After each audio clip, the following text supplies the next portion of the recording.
Hi guys, welcome to another video. Today I'm going to be talking you through the street photography I did in Times Square, New York, and give you an analysis of each shot. I shot these images back in August, and as you can tell from my accent, I'm not from the States, I'm from Birmingham in the UK. This was my first time going to New York, and I was only there for 6 nights, so I really wanted to do as much street photography as possible. New York City is arguably the best place in the world for street photography, and Times Square is one of the most recognizable places in the world. So I thought I'd spend quite a few hours there doing street photography and see how it went. I went to Times Square both in the day and at night, and for photography I much prefer going there at night, just because all the lighting from the adverts makes it a lot more interesting. I shot all my images on the Canon EOS R, and for my lenses I was mostly using the Canon 16-35 Mark II. And because this is a EF lens, that means I have to use an EF to RF adapter, which makes the lens even bigger. Another lens I sometimes used was the Sigma 50mm f1.4. This is also an EF lens, so I'd have to use an EF to RF adapter, which also makes it really big. But I didn't really use it that much because Times Square is so bright that I didn't even have to bring out an f1.4 lens. I got one of my mates to record me while I was taking photos, and I was probably taking photos for about an hour or two. And I'm really happy with the shots I got, so let's start analysing the first photo. The first thing I noticed about Times Square is just how chaotic it is. There's people everywhere, and when doing photography, it's really hard to just focus on one subject at a time. My usual approach to street photography is to set up a composition and then wait for my subject to walk through that composition. But in Times Square, it was completely different. For my first subject, I noticed this man dressed really smart in a suit, and he just stood out to me because most people there are dressed very casual, and I had to act quick because he was crossing the road away from me. And what I did is I noticed these sort of bins in front of me, and there's a guy on the right of the frame with a taxi behind him. So I positioned myself to have that fill the frame nicely and then have the subject, which is the guy crossing the road, in the background. I'm pretty happy with this shot. I really like the pose of the guy as well. He was reaching to touch his hat, which is a nice addition to the shot. I think it would have been a lot better if he was facing the camera or if I was even closer. One thing I kept on seeing around New York, and especially around Times Square, are these tricycles. Most of them are on the streets giving people rides, but I noticed this one guy chilling at the side of the road, either on a break or waiting for his next customer. When I was thinking about my composition, I noticed that the background had some really interesting elements, such as this steam pack, which had steam coming out of it, and then further in the background was some lights, which was an entrance to a building. So I decided to shoot landscape and then have the subject on the very left of the frame and then those background elements on the right of the frame. I really like this shot, but there's one thing I'd change about it, and that's shooting slightly wider to include the God Bless America neon lighting in the back of the tricycle. I then decided to get a second shot and shoot this one in portrait, and for my composition I was thinking to include the steam pack on the right and then the guy on the left. As I went to take the photo, he started looking to his right, which I think kind of made the shot a bit more interesting because it looks like he's looking for his next customer. But overall, I think I much prefer the landscape shot. It just looked a lot more interesting with the background elements. When I'm doing street photography at night, I'm drawn towards light, and one thing that has a lot of light are these hot dog stands. The guy had just started cooking some food and there was flames coming from the grill, so I quickly went in to get a shot because that was really interesting.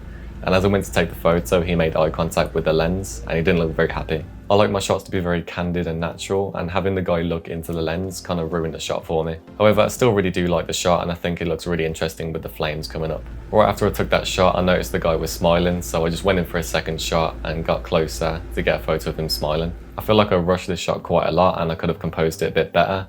Looking at the image now, I think it would have looked a lot better if I shot it a bit higher and a bit pointing downwards and capturing more of the fire and what he's cooking. I quite like those 2 shots I got of the hot dog stand, so I thought I'd go to another one nearby and get some more shots. When I was approaching the second hot dog stand, I already had my composition in mind. I wanted to use the natural framing of the hot dog stand window to frame my shot. I noticed the guy was very busy and had his head down, so I waited a moment for him to look up so I could actually see his face in the photo. And as he looked up, he made eye contact with the lens. As I said before, I don't really like people looking directly into the lens. I think it kind of ruins the shot a lot of the time. But for this shot, I think it actually worked really well. This is probably one of my favourite photos from Times Square just because it's so hard to isolate subjects, and this photo isolated my subjects really well. The background is really busy, but because the hot dog stand is light and the background is dark, that created contrast. And also the smoke helped separate the subject from the background a lot more as well. For this next shot, I noticed this hat stall that had these 4 mannequin heads, and there was 2 mannequin heads on the right with a gap in between. And I noticed this guy selling ice cream behind in a van. So what I did is set up a composition where I had that guy in the van in between those 2 mannequin heads on the right. I also noticed a steam pack in the background, and I thought that would make the shot a lot more interesting, so I shot portrait to include that. However, when it came to editing, I decided to crop landscape as I thought that composition works a lot better. I was really pleased with this composition and I think it's a really nice shot. However, the one thing I don't like about the photo is just the mess of colours. You've got loads of pinks, blues, greens, reds, loads of colours going on. And with my shots, I like to simplify it and have two main colours in my shots that complement each other. At the time of taking that hat stall shot, I thought it was a very messy shot and there wasn't a clear subject. So for my next shot, I wanted to have a very clear subject. So I decided to experiment a little bit and use a slow shutter speed to get some panning shots. My original plan was to get a panning shot of a yellow taxi, but because there was so much traffic, a lot of the cars were moving at the same speed. So I needed a vehicle like a bike or a motorbike to come past faster than the traffic, and then I could have the background blurred then.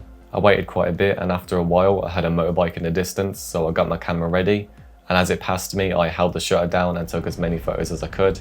And luckily, a couple of them were in focus. I really like this shot and I got quite lucky with the composition because I had this woman in the foreground and then I have a car in the background and then this bus in the back right of the frame. And I think that really added to the shot and gave it a lot of depth. The bike being red was also a bonus because a lot of the other colours in the shot were contrasting nicely with that. Because I was very happy with that tracking shot, I decided to keep using a slower shutter speed and seeing what other shots I could get.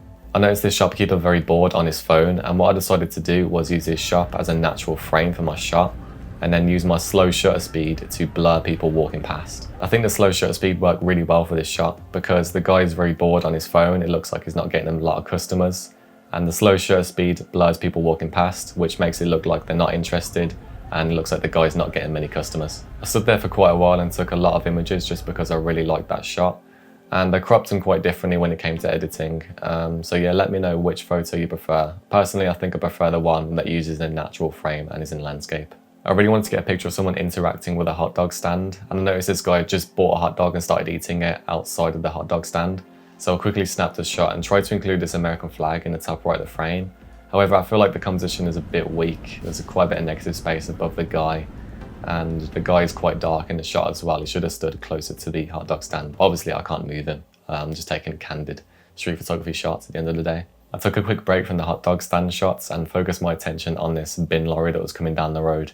And it had this steam behind it, which looked really interesting. So I quickly set up a composition in portrait to capture that. And I wasn't really liking the shot until this one guy crossed the street and filled the frame on the left, which looked really nice. The guy crossing the road also had light coming from the headlights of the bin lorry shining on his chest, which looked really interesting. I knew the bin lorry was going to start moving in a moment and I wanted to capture the guy hanging off the back of the bin lorry, so I moved further down the road and waited for him to pass by. I noticed the steam pack in the background and thought that would be nice to include in my shot, and luckily I positioned myself in the right spot to include that in the background. At this point, the DJI Pocket 2 that I was filming on died and I didn't bring my portable charger with me, so I couldn't charge the camera up. So what I'm going to do is put the rest of the images up on screen and then share my thoughts on Times Square. When I first visited Times Square, I was very overwhelmed and I didn't know where to start or what to photograph.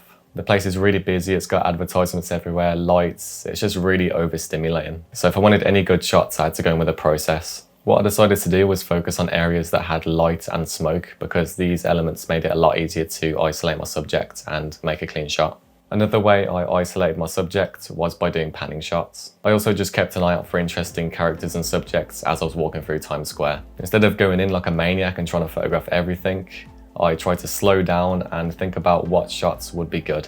I looked around and made a mental note of what was interesting and what elements I wanted to include in my shot.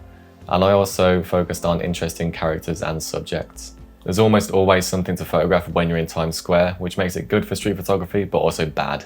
It's a good place for street photography because there's always a subject, there's always something to photograph, which means you don't have to look around very hard and try and get creative. But it's also a bad thing because there's so much to photograph that you end up taking loads of mediocre photographs. To prevent myself from getting very boring and standard looking shots, I decided to spend a lot of time going for a particular sort of shot. For example, I might spend some time by the side of the road getting some tracking shots of bikes and cars coming past. And then I might spend some time on a corner of the road by a hot dog stand trying to get some shots of people passing by or people ordering food. And that just made it a lot easier to get good shots. It makes you feel like you've missed out on a lot of shots, but if I went down the road and just tried to photograph everything, I would come back with a load of very boring average shots. Whereas if I spend a particular amount of time in one area, then I'll come back with some really good shots. So overall, I think Times Square in New York is a very interesting place and is great for street photography. I did loads of street photography all around New York when I was there. So if you want to see those photos and you want me to make a video similar to this one, then let me know down in the comments. But I'm going to end today's video here. So if you've enjoyed, make sure to leave a like, subscribe, share, comment, all that good stuff. and I will see you in the next video. Bye.